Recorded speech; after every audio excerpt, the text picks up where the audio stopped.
Hello అండి. Welcome to our channel. బ్రేక్‌ఫాస్ట్‌లోకి ఈజీగా అండ్ హెల్తీగా ఉండే కట్టె పొంగలి ఎలా చేయాలో చూసేద్దాం. నోట్లో వేసుకుంటూనే వెన్నెలా కరిగిపోయే పొంగల్ రెసిపీ ఈరోజు. ఒకసారి ట్రై చేసి చూడండి. మీకు కూడా చాలా నచ్చుతుంది. ప్రాసెస్ కూడా చాలా ఈజీ. 1 గ్లాస్ రేషన్ రైస్, అలాగే హాఫ్ గ్లాస్ పెసరపప్పు, పొట్టు లేని పెసరపప్పు కూడా తీసుకోండి. ఇప్పుడు ఇవి 2 కుక్కర్‌లో వేసుకొని ఒక 2 నుంచి 3 సార్లు బాగా వాష్ చేసుకోండి. ఇప్పుడు 1 గ్లాస్ రైస్‌కి మనం 4-5 గ్లాసెస్ వాటర్ పోసుకొని స్టవ్ మీద పెట్టుకోండి. ఇందులోకి రుచికి సరిపడా కొద్దిగా రాళ్ళ ఉప్పు కూడా వేసుకోండి.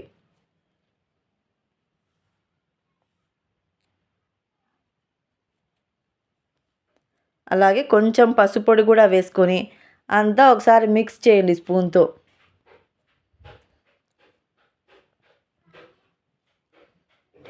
కుక్కర్లో చేయడం వల్ల మంచి క్రీమీ కన్సిస్టెన్సీ వస్తుంది. చాలా టేస్టీగా కూడా ఉంటుంది పొంగలి. కుక్కర్ విజిల్ పెట్టేసి ఒక 5-6 విజిల్స్ రానివ్వండి. 5-6 విజిల్స్ వచ్చాక స్టవ్ ఆఫ్ చేసి ప్రెషర్ అంతా పోనివ్వండి. ప్రెషర్ అంతా పోయిన తర్వాత అంతా బాగా మిక్స్ చేసుకోండి స్పూన్‌తో. చూస్తున్నారుగా ఎంత పొగలు పోతూ వస్తుందో. బాగా అంతా మిక్స్ అయిన తర్వాత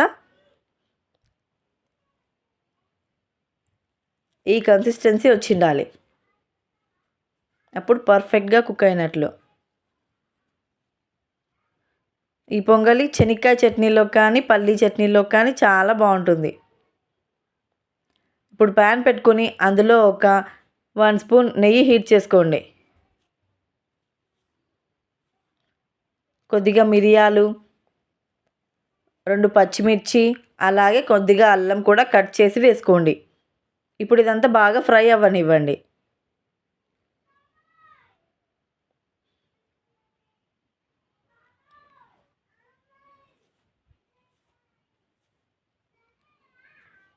ఇలా బాగా ఫ్రై అయిన తర్వాత మనం చేసుకున్న పొంగల్లోకి వేసుకొని ఈ పోపంతా బాగా మిక్స్ చేసుకోండి స్పూన్‌తో. Thank you for watching. Subscribe చేసి